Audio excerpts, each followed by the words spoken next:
Okay, so welcome everyone to this October FNC office hours call. And today we have the great privilege of listening to Dr. Michelle Gamble. I'll just give you a little bit and then the rest of you can, or she'll share the rest of her story with you. But I actually first met Michelle when she was inquiring about the nutritional endocrinology practitioner training program. And I could tell just from that first conversation that this was a smart woman, that this was a woman who wasn't going to let anything keep her down. And she's just been on this trajectory ever since I've met her. And so I was really grateful to have her agree to be one of our coaches this year. So I'm going to leave it at that. And she's going to share her screen and what she's talking about. And I'm going to mute myself. Yay. Well, hello, everyone. It is wonderful to see you guys. I'm going to share my screen. And actually, what I should do before I do that, because I know how this runs. I need to do this, and I need to do this. And then I need to do this. Sorry, guys, little technical issues here, because I should have prepped before I did this, but I think we're good now, because that allows me to do this. Okay. So you should be able to see my screen at this point in time. Is everyone seeing my screen? I don't hear anyone. No. Yeah. Oh, okay. I muted myself. Sorry. Yes. I'm sitting here shaking my head. Yep. Okay, so let's try the sharing again.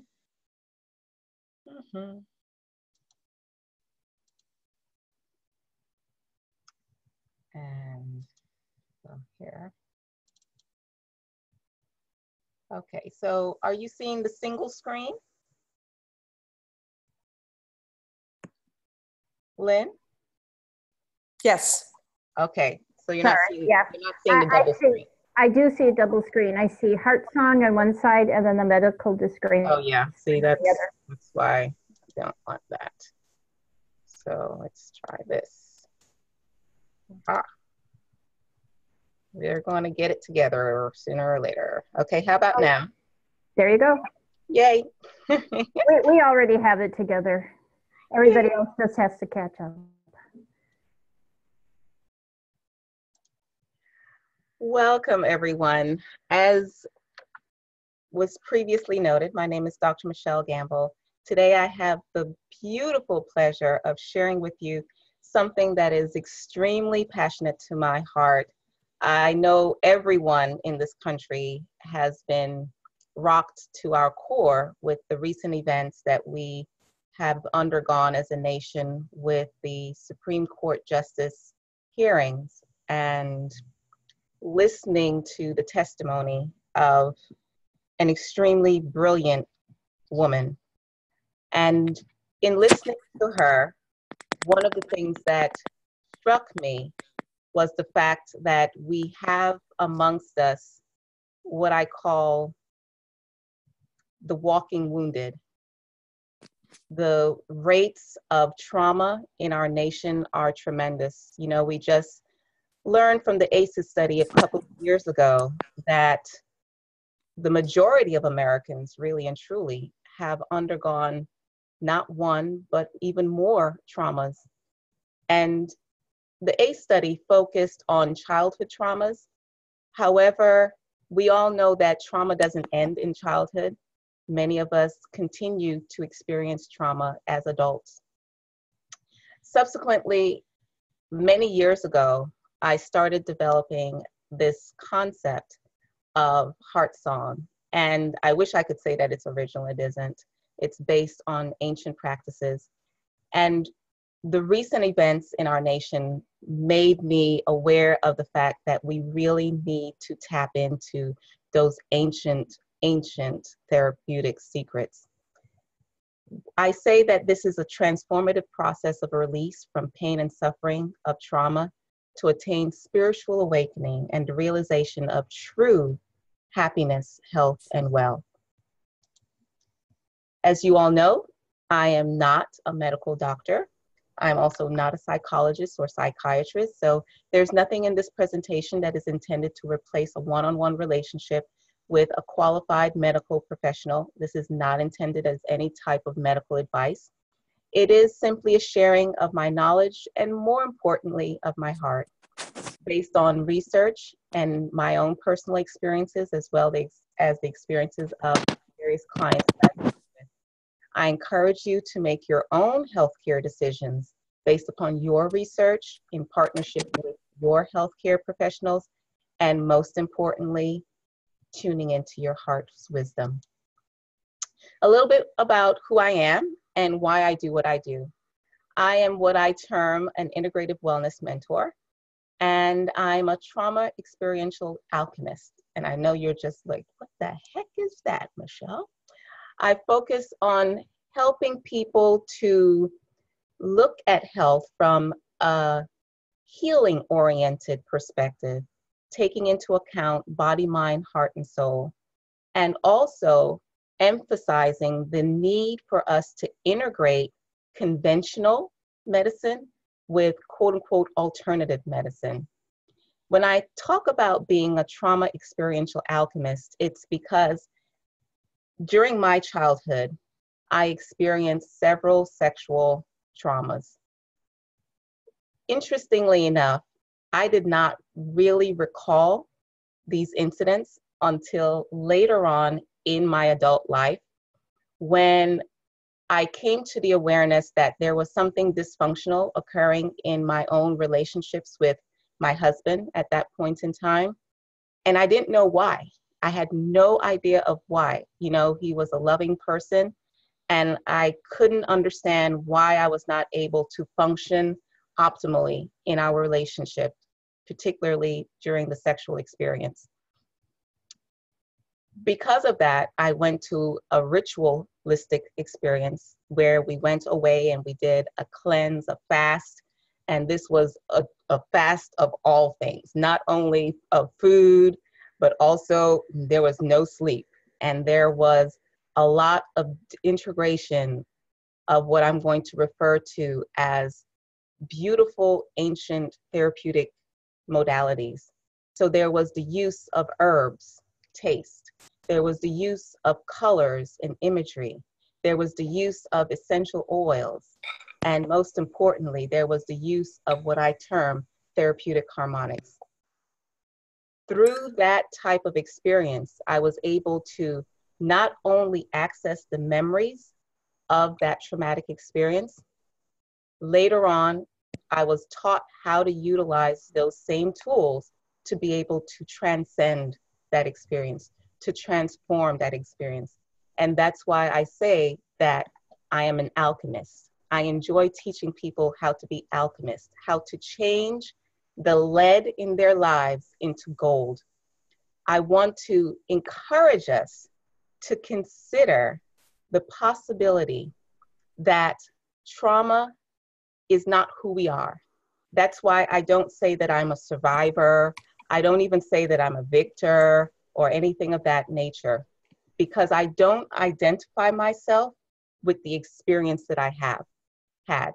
It is simply an experience that I've had, but it is not who I am. That is the most important lesson that I would like to invite you to consider.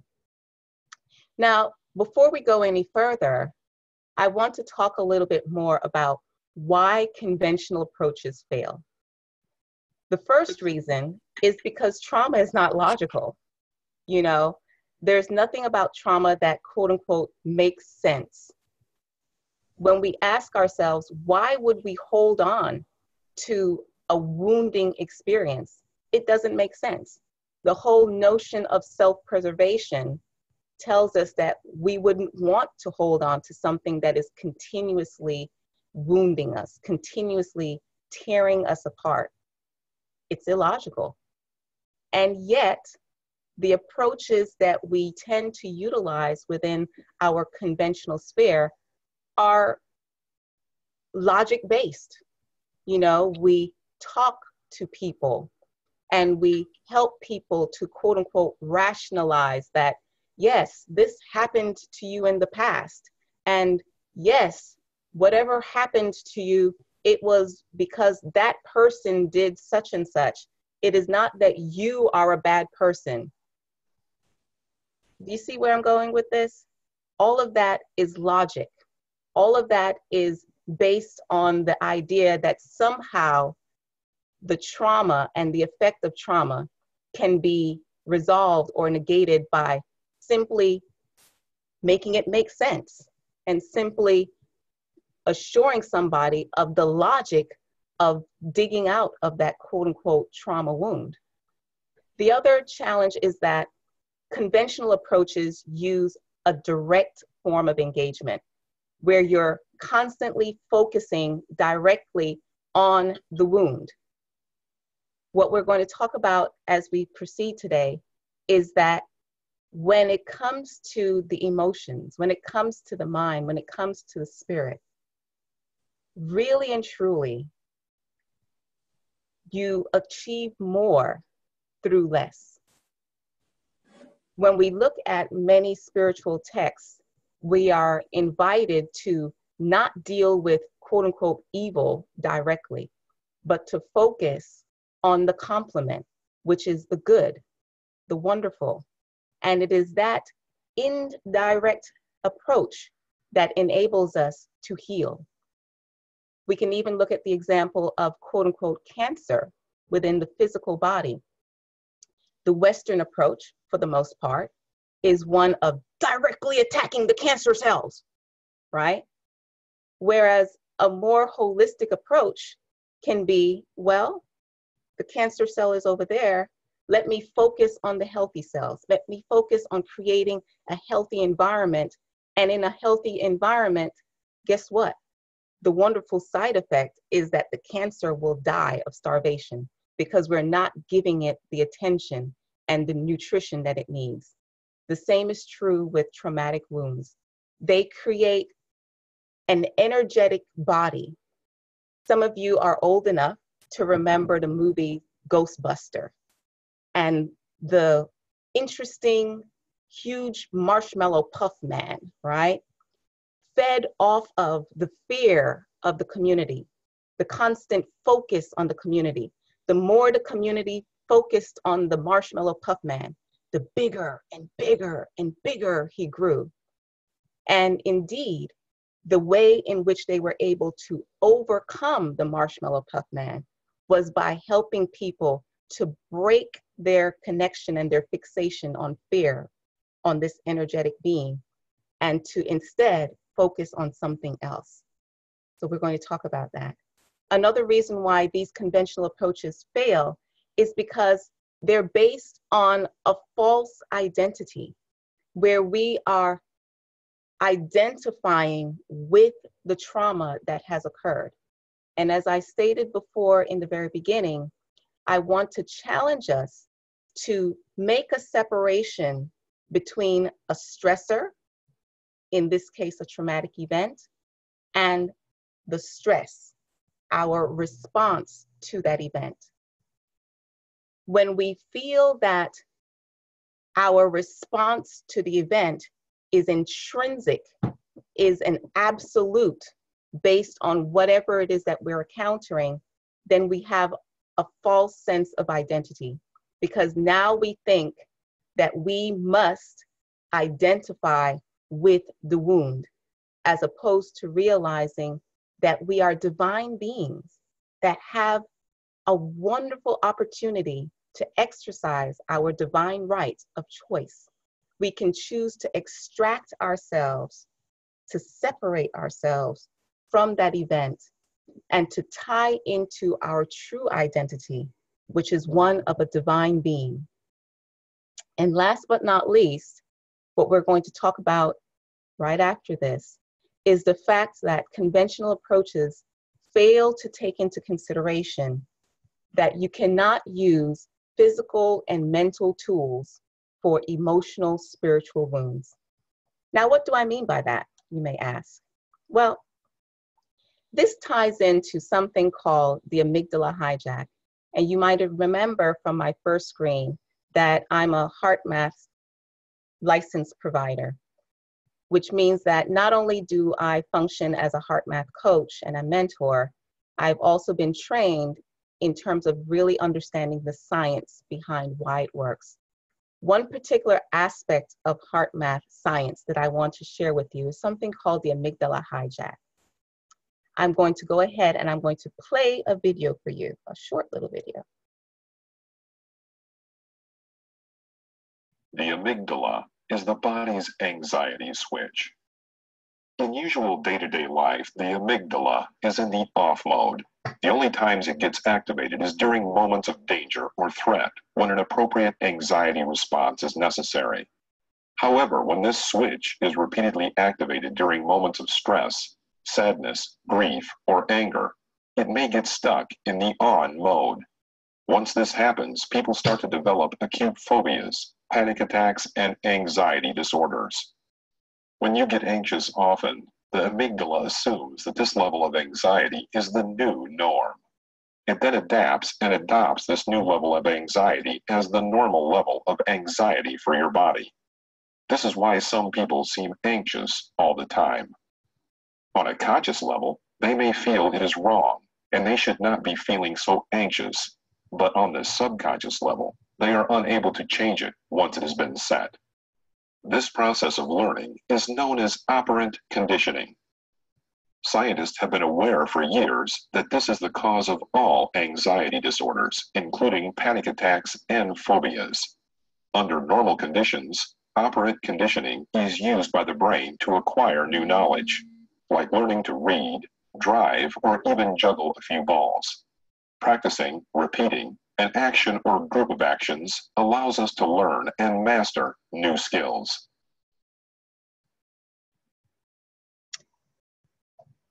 The amygdala is a part of the brain that stores our emotional memories. What is very important for us to realize is that when you try to utilize things like quote unquote talk therapy, it makes no sense because the amygdala hijacks the brain. The amygdala prevents us from being able to access the frontal cortex, for us from being able to access the executive functioning. And that is why conventional approaches to trauma do not work. There's no way that you can talk your way out of an emotional, spiritual trauma because of this exact mechanism called the amygdala hijack. What happens is that you fall into a loop of patterns, what I call a knee-jerk reaction, an emotional, spiritual knee-jerk reaction, wherein whenever you encounter an environment that is somewhat similar to the initial traumatic event, you have that knee-jerk reaction of responding the same way that you responded in the original event. It's similar to death by a million cuts. Our original trauma is compounded by the fact that we are constantly reliving that trauma. We're constantly looping that particular traumatic energy. The event may not be the same. And in fact, we may never experience another traumatic event similar to the original, but just little triggers in life create that looping within the brain, within the consciousness, that makes us relive that trauma over and over and over again. And as you remember, in those Supreme Court hearings, we are dealing with extremely intelligent people The woman who testified, an extremely intelligent woman with a PhD in psychology, no less. So we're not talking about someone who doesn't have the ability to process intellectually what has happened. Many of us who go through a traumatic experience, we can intellectually understand that that does not define who we are, that that was an event that happened a long time ago. And yet, emotionally, mentally, spiritually, there's something that keeps us looping over and over and over and over again. This is where the wisdom of our ancestors come in. What I refer to as the science of holy ritual therapy. I want you to take into consideration a holy trinity. And the trinity starts with the mind, which is, in a way of speaking, a masculine energy. See, we talk about willpower. However, we don't really recognize that willpower is not one thing. Willpower is the synergy of two energies coming together. The masculine energy of initiating a decision, otherwise known as the will, and the feminine energy of generating the power through the emotions. In fact, that is the definition of emotions, that which moves you, right?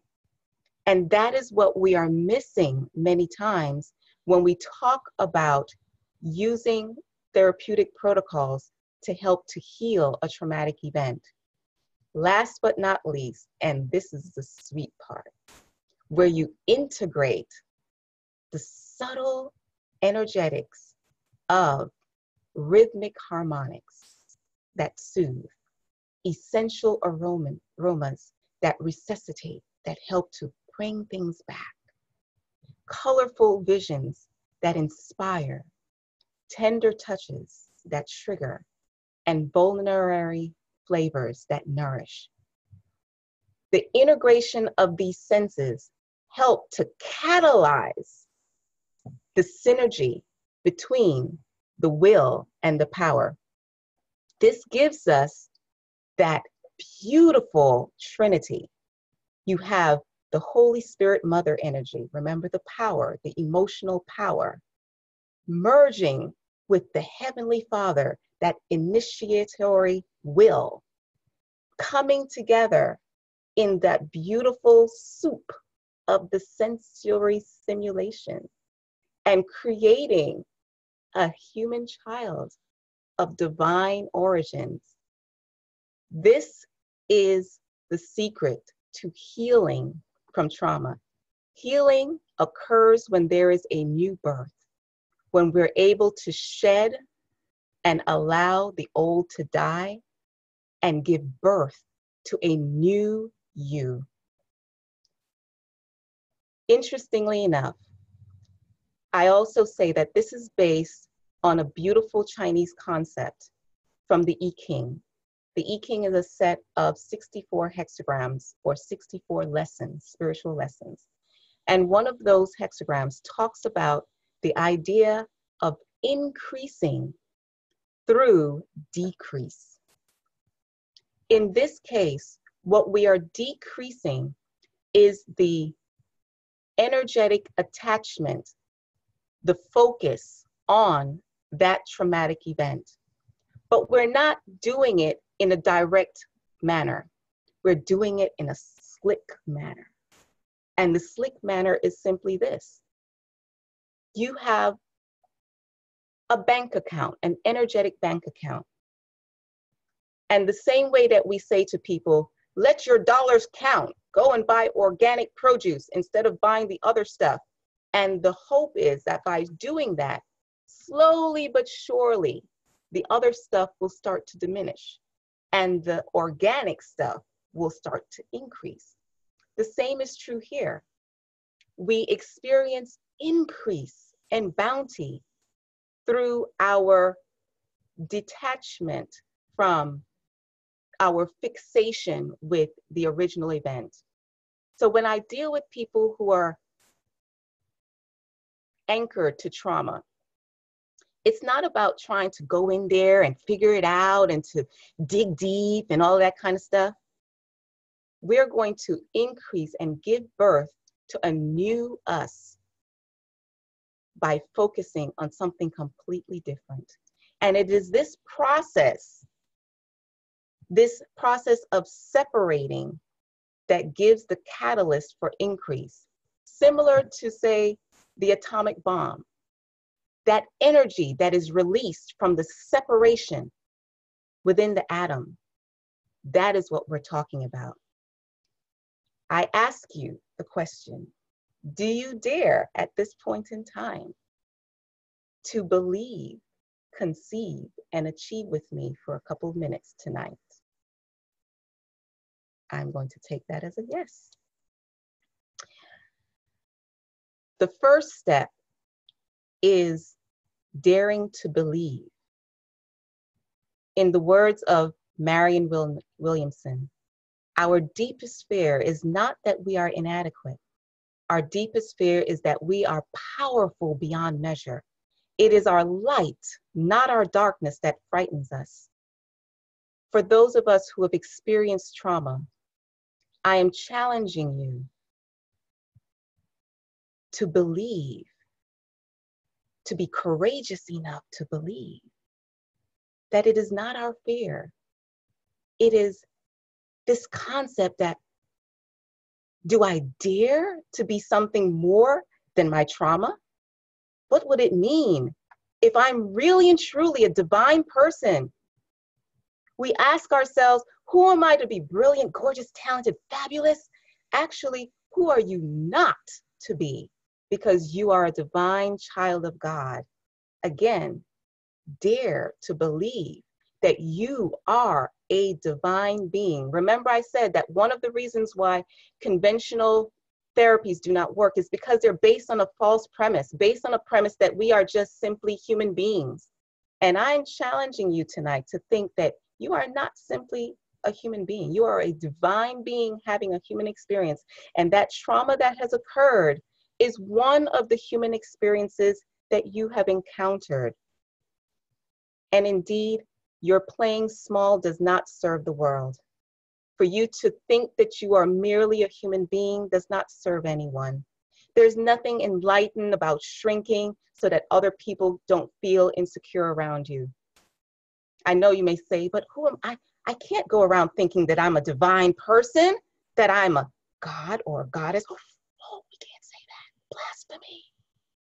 Ah, but aren't we? We are all meant to shine. Children shine. Children don't think of themselves as being limited. And somehow through the process of trauma, we have started to associate ourselves with this false concept of limitation. But we were born to make manifest the glory of that divine entity that we are. So if you will believe with me, if you will allow yourself to let your own light shine, and by doing so, we are going to not only heal ourselves, but we are also going to unconsciously give other people permission to do the same. Because as we are liberated from our own trauma, as we are liberated from our own fear, our presence of being and stepping into our divinity will automatically liberate others.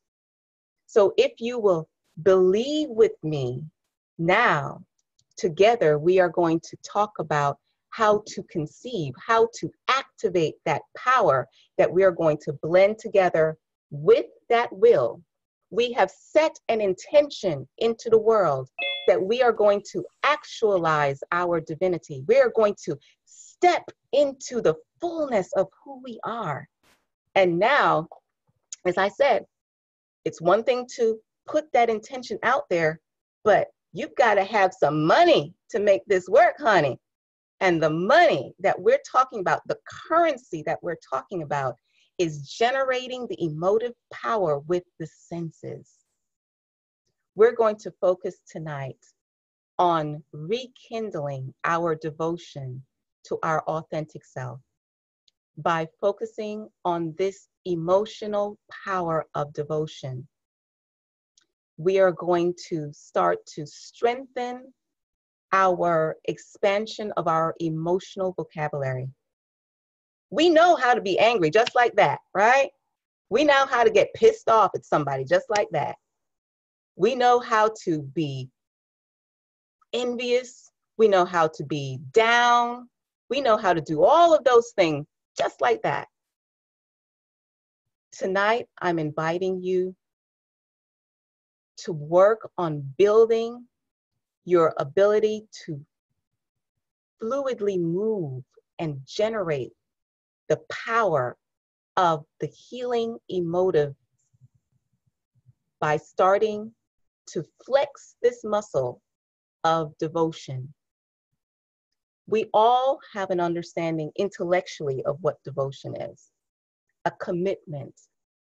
You know, we're going to tap into the senses.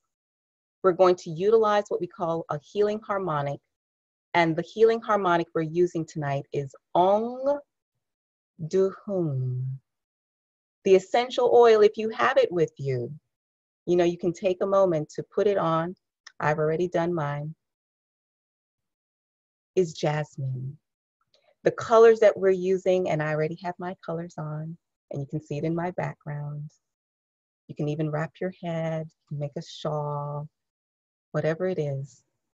And we're going to use an image that is infused with that color. And this is the image that we're going to use. The image of a mother and child, a father and child, whatever it is. And the tender touch is the intestines. That is where we generate that nurturing power, right? And a taste that you can utilize that helps to connect you with this particular energy is a taste of fresh melons. Now, as we generate this tremendous power within ourselves by synthesizing it with the simulation of all of these different senses, the image, like I said, you can focus on the image that we have here, and this is the external image. You can also choose to go within and see yourself nurturing that inner child. And that inner child is your authentic self. Think of the divine child. And within several spiritual traditions, you always have a pure divine child. We all have that divine child within us, that authentic self. I want you to focus, if you wish, on the image that you see here, or focus on bringing that image internally and seeing yourself holding that child.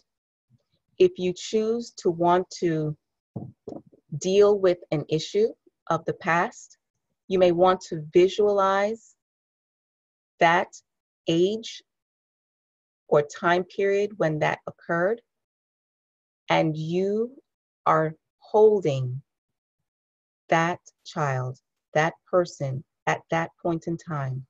You are nurturing that divinity within that person. Okay? So we are going to begin. I'm going to shift to the next slide, which is going to have just this image here. In your own background, if you want to turn off your lights, you can choose to do so. Again, if you're comfortable in doing so, you can feel free to close your eyes and just allow the harmonic to wash over you.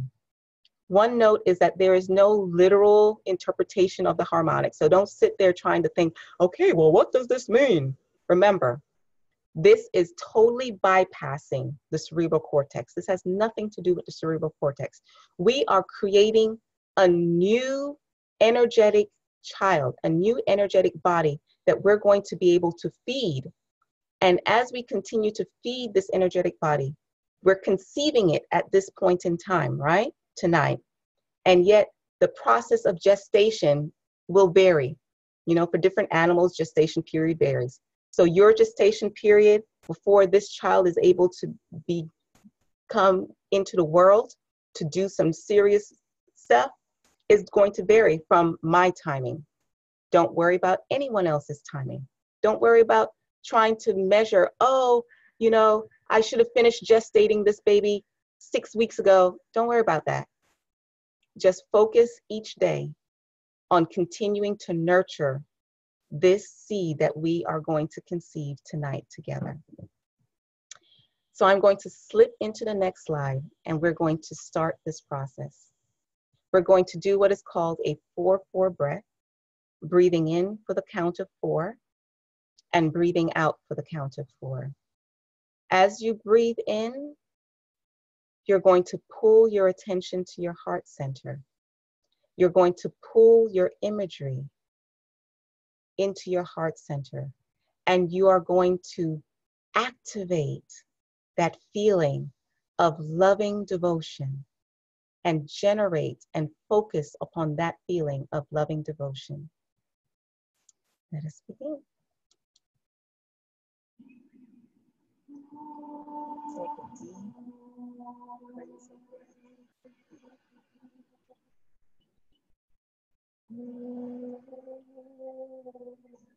Release, breathe out.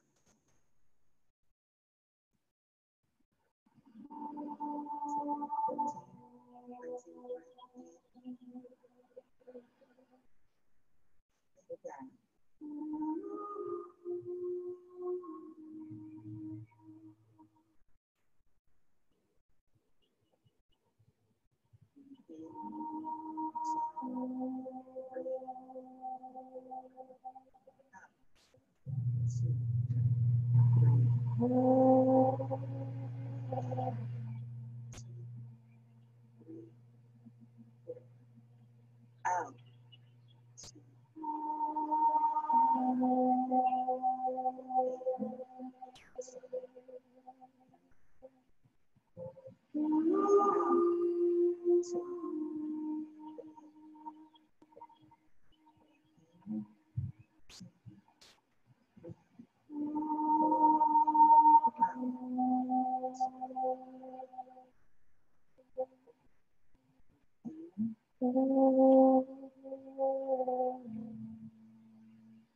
Out.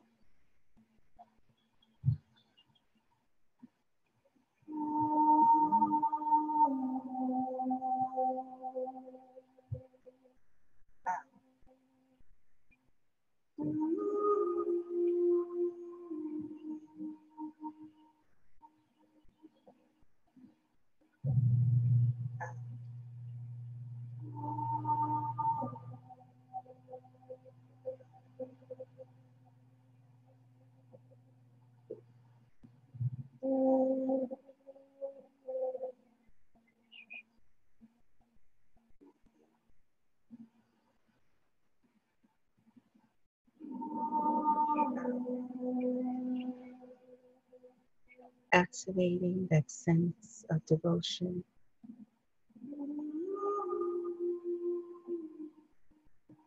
That deep love of the inner child.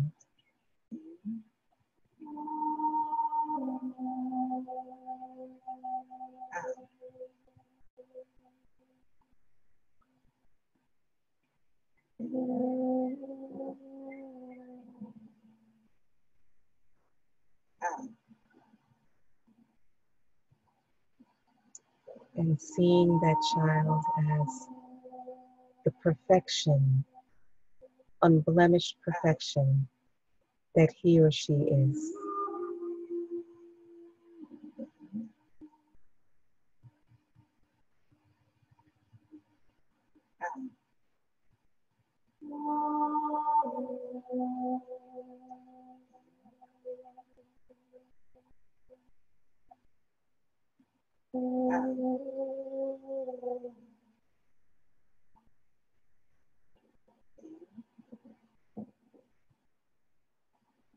And that divine child is unaffected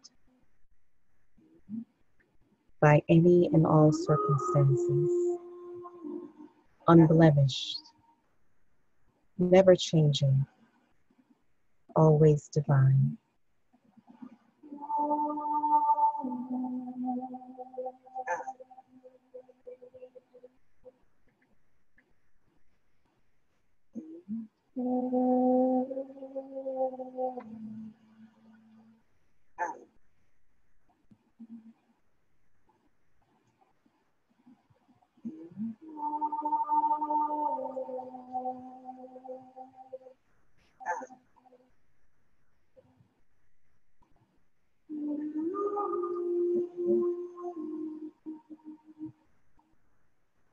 Feel the loving devotion stronger and stronger within your heart center.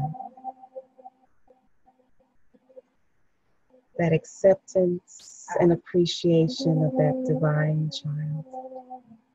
See yourself for who you really are, that divine child.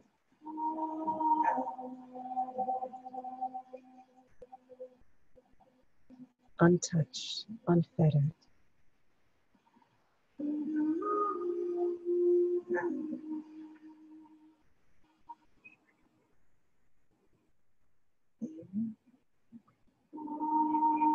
Smell the sweet aroma of the jasmine. Revel in the colors of blue and white and sea foam.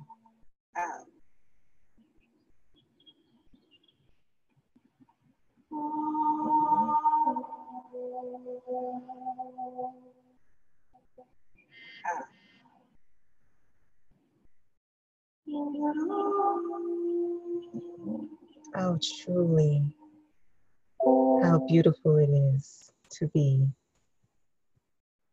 one with such a divine being.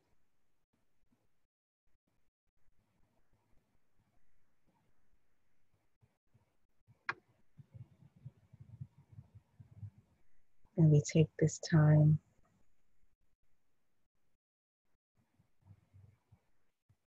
to say thank you.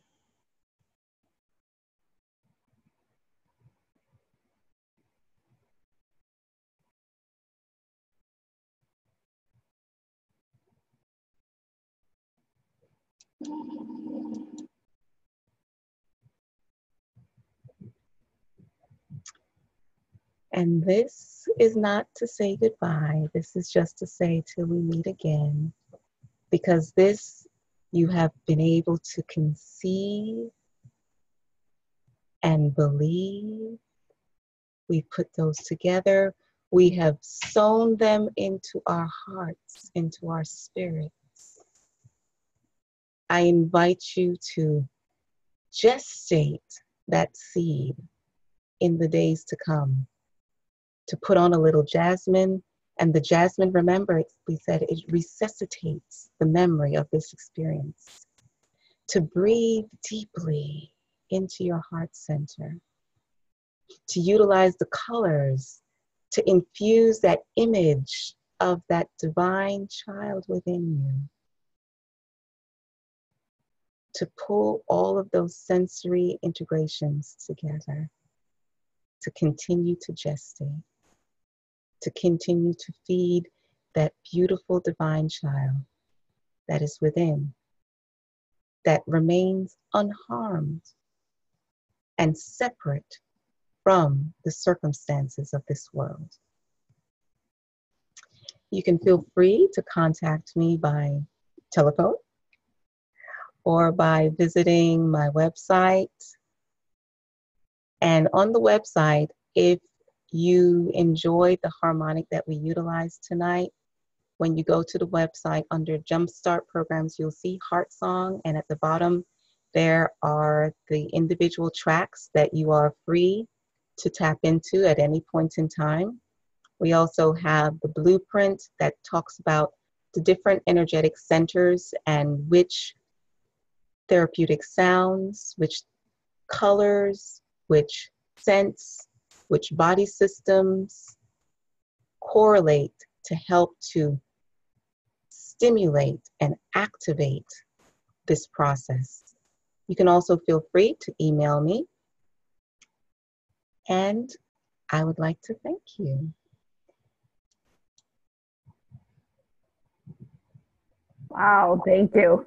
I know a few people on the chat have been saying how much they really enjoyed this. And I actually have a question. Yeah. Is there a particular reason for the choice of jasmine? Yeah, that's my question. Well, each energetic center has a different essential oil that resonates with that particular energy. Jasmine is the aroma that helps to trigger the emotive feeling and emotive power of devotion, of humility, of nurturing. And that's why we utilize jasmine. Each, depending on what energetic center we're dealing with, we'll use a different oil that is synergistic and helps to activate that particular feeling. So for many of us, it may be challenging to feel that sense of loving devotion. If that is the case, you utilize these training wheels, and the training wheels are images, the training wheels are colors, the training wheels are tastes, the training wheels are specific essential oils, because all of these go into the side door or the back door of the brain and helps us to integrate and, in a way of speaking, transform events into something else. Remember, I said to transform the lead, the heaviness, the darkness of that which has occurred, and to use it now in a different way, to make it become gold in your life. That's why when I listened to the woman's testimony, I was struck by the fact that you could still feel the heaviness in her testimony. There was still lead in that experience for her.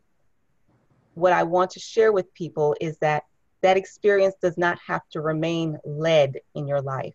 You can transform that experience into gold, so that when you look back on that experience, because we're not talking about forgetting the experience, we're talking about disassociating that energy that pulls us down and to transform it into something that becomes uplifting. Thank you. I know, I think it was, well, everybody's been commenting on the radiance of your skin. So Thank you. Kimberly said she has questions. Yay. Questions. No? Okay. No? Okay. And part of it, like I said, if you have an opportunity to go to the site and to just listen again, and to recognize that this is not a thinking matter. This is to just let go, to just relax, and to realize that your spirit is divinely designed to heal. What prevents us from healing is us, that we think that we've got to figure it out, that we've got to somehow do something. And that is actually counterproductive, because the more we try to figure it out, and why did this happen to me, and how could I do this, and why do I keep responding like that, why do I keep feeling this way, the more you try to resist it and the more you try to figure it out intellectually, the more power it is going to have over you. And what I'm saying to you is, let's go through the back door. Let's not even think about that. Let's focus on nurturing and giving birth to a new little child, the child that is already within us, that we may not even realize is there, and to just focus on giving that child the love. Yeah. Yeah. I really like what you say about not focusing on the struggle, basically. If you're just in with that flow, the understanding from that is that we are always being taken care of. And for some reason, we've lost that idea, and we think we have to do it all, and we're all by ourselves. Mm-hmm.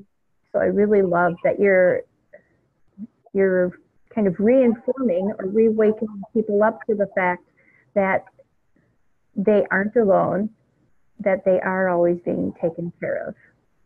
And having and that's why we utilize the essential oil and the colors and the harmonics and the flavors, because those are our memory cues. Those are the things that help us to remind us that we have these divine powers. We have the divine power to be devotional, to be loving, and to nurture that part of our being. We just need little remembering, like we tie little knots around our fingers and things of that nature. Well, the mind doesn't work like that. The mind works through all of these other triggers. Have you ever noticed that sometimes you'll smell something and you can immediately go back to a memory? You don't have to think about it. It just immediately comes, A song comes on the radio. Yeah, a certain melody comes on and you feel like you've been transported back in time. And so that is what we do within this process, that we create new emotional memories, right? And you do this on a consistent basis. You're constantly feeding this little emotional, energetic baby, so that when you get into a situation where you have that trigger, you can utilize something like the essential oil to take you back to remembering who you are. Because we forget that we are divine beings, especially when we are confronted with certain circumstances. And if you have been nurturing this energetic memory, you can trigger this energetic memory the same way that that circumstance triggered the traumatic memory. And the more you start to feed this energetic baby, it will become bigger than the marshmallow puff man. And the marshmallow puff man will start to shrink because you're not giving him your attention anymore. You're now nurturing this new little creation, which is actually the old creation, the original creation, which is the divine child within. Yeah. It's beautiful. Thank you.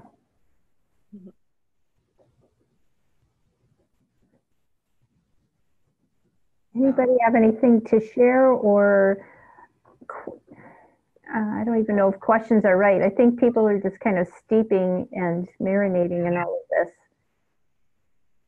But if anybody has anything they want to share about their experience through this, one thing I find myself doing is sticking my tongue to the roof of my mouth when this happens. Perfect. It creates that loop.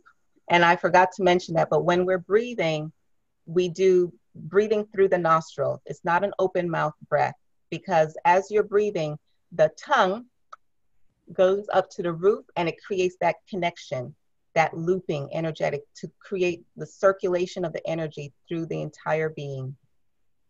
Remember, we talked about the integration of that Holy Trinity. We're constantly integrating the masculine and the feminine to give birth to new, beautiful, energetic bodies, to a new you. The same way that we shed our skin is the same way that we are supposed to shed emotional experiences, mental experiences. We are capable of just seeing them traverse through our awareness and go, okay. To not say, that's my emotion, and to grab onto it and to suck it up into our being and say, this is who I am. And so we slowly separate ourselves from that, because now we're using our focus and our attention on gestating something beautiful.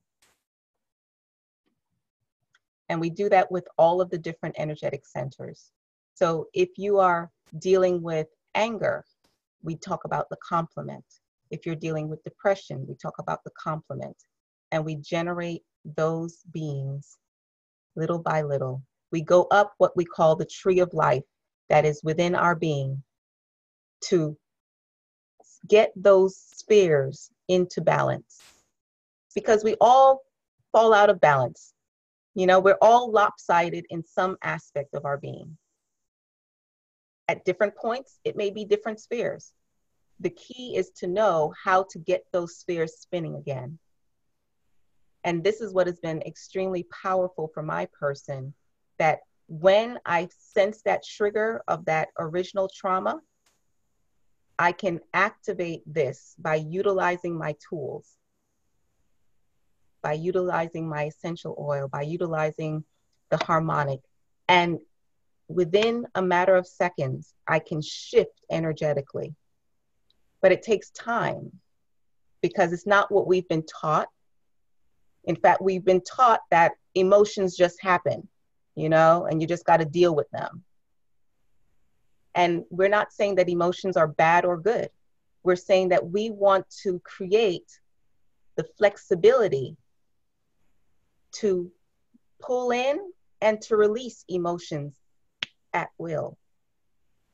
It takes practice, though, to know how to activate that fluidity. The same way that it takes practice to learn a new language. These are new languages for many of us. Marcia asks, can you talk about the Ong Dung? Is that a mantra, and from where and what is it doing? Ong Duhung. Ong is the activating principle that is attached to all of the different harmonics. And then this harmonic, Duhung, is the harmonic that is activating the supreme motherly energy of the world. So that is the energy of devotion, the energy of, like I said, motherhood, the energy of nurturing. That sound, because it's not a literal word, that sound activates that feeling within you. As you say the sound, and even if you're not able to say it and vocalize it, as you internalize it and you allow it to reverberate within your being, you will feel yourself being drawn into that emotional state of, oh, so cute. Oh, yay. And it's not a thinking thing, you know, and then when you meld it with the colors and the jasmine, it just happens. Like I said, it's not something to think about and to process. It just happens. It's coming out of the ancient Kemetic tradition, otherwise known as ancient Egypt.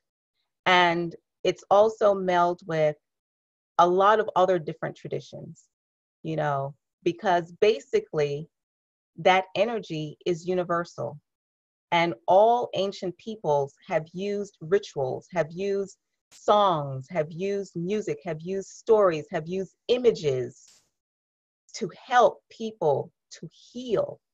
We have just become disconnected from that process of healing. You know, when something happened when we were young, if we were going back to ancient traditions, guess what the mom would do? The mom would pull the little baby to her and start to sing. That is a way of soothing and releasing that child from attaching to a negative trauma, quote unquote, experience. We've forgotten that. We don't pass those beautiful tools on anymore. Now we need to remind ourselves of those tools, because we live in a world where there's so much trauma. Practically everyone is riddled with these traumatical wounds. That's why I said the walking wounded, and we bury them. What I'm encouraging you to do is to realize that we don't have to just simply adapt. We don't have to simply get by, you know, and just deal with it, just suck it up. That is not the ancient way. The ancient way was to transform it, because energy is energy, right? Now we can just use, like I said, the molecular structure, the energetic structure, and be an alchemist and transform it from that lead into gold, because we need the energy. The energy that is being attached to these traumatic events, it is sucking us dry. So we don't want to just get rid of the energy. No, that's like giving away good money. You know, so if I say, oh, like I went to Japan, I didn't say, oh, I've got to throw away my American dollars. No, that's stupid. I said, heck, I'm going to convert my American dollars into Japanese yen.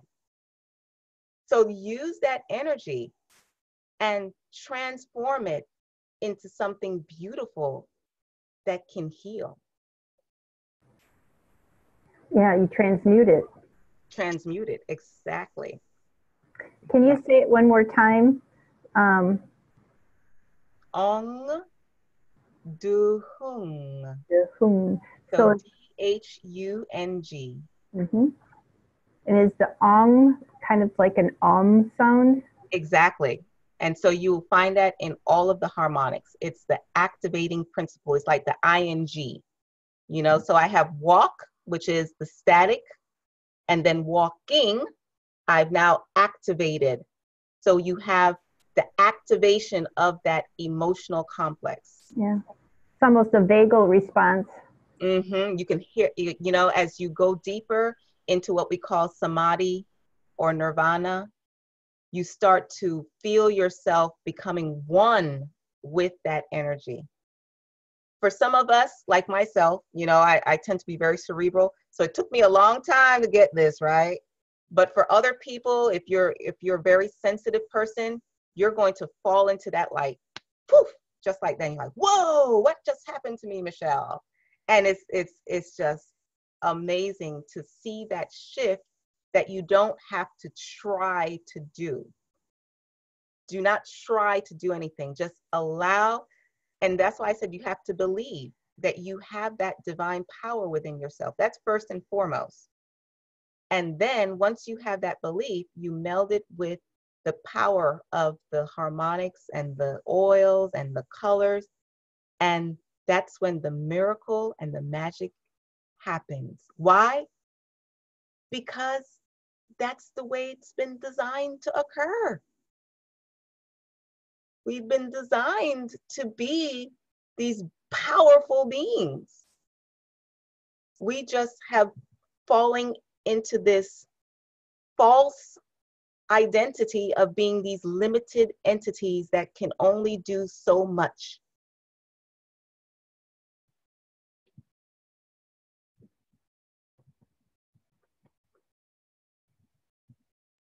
Thank you. It was great. Anybody have anything else they'd like to share? All right. So take it into your sleep, you know,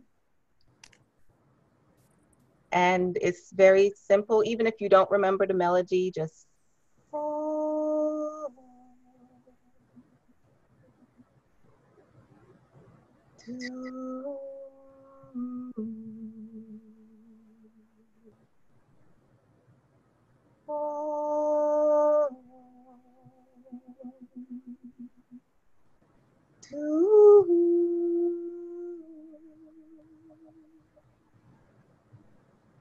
So just take that, just keep repeating it over and over to entrain a new pathway within your being. Mm.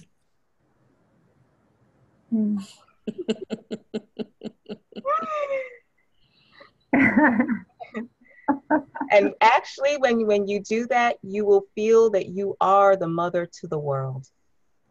Because we are. We are, each and every one of us. We are all mothers to the world. And you're going to have this sense of, oh, these are all my children. You know, even the rock heads, even the ones that irritate the bejeebies out of you, your kids, you know, this is the perfect thing to do. You know, if you're having difficulty with one of your children, to take the image of your child within your heart and to just repeat this over and over and over and over again. And you will sense that you start to feel that, oh, there you go. Kimberly, you will just feel like, you'll feel like you're lactating all over again, you know, it'll just come to you. Because I've always said to people, you know, I've always been challenged with the mother kind of thing, because I'm so cerebral. I'm just like, you know, get her done. And, you know, and I had to use this to invigorate that aspect of my being to become more nurturing and more motherly. Mm.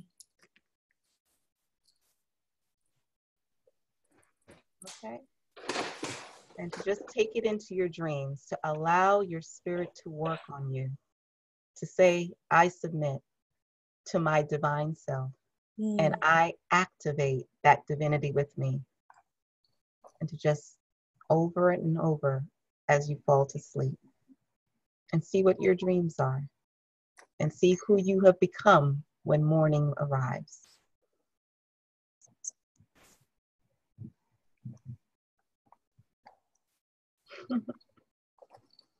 Well, I think this is a perfect time that we did it because it's towards the evening, and it will help people as they disconnect from their computers, internet or whatever electronic devices they're on. And you know, this might be a really great time to do like an Epsom salt bath with some of that jasmine in there. Exactly. And that water principle. Exactly. Drinking the water. Yeah. Drinking the water. You know, if you have a good quality jasmine, put it into your water and drink it. I put lavender in mine sometimes along with the lemon. But I have some crystals. I just got one, Celestine. Okay. That's also really helped. So, yeah. These are all great things that you guys have to start with your sleep hygiene. And feel free to share with me, you know, any experiences that you have. I would love to hear from you guys, you know, to let me know if this is something that is, you know, triggered anything to bring forth something that is healing and therapeutic, vulnerary. And if you feel it's appropriate, share it on the Facebook page to encourage people who weren't able to be here to listen to the replay. Yeah. Okay. Yay. Well, thank you again. Thank you. Thank you, all of you, for being here. Thanks, Michelle. Thank you. Okay. Bye. Thank you, everybody. I've been listening in the background. You did a great job, Michelle. Thank you, Dr. Rita Marie. Bye. Bye. Bye.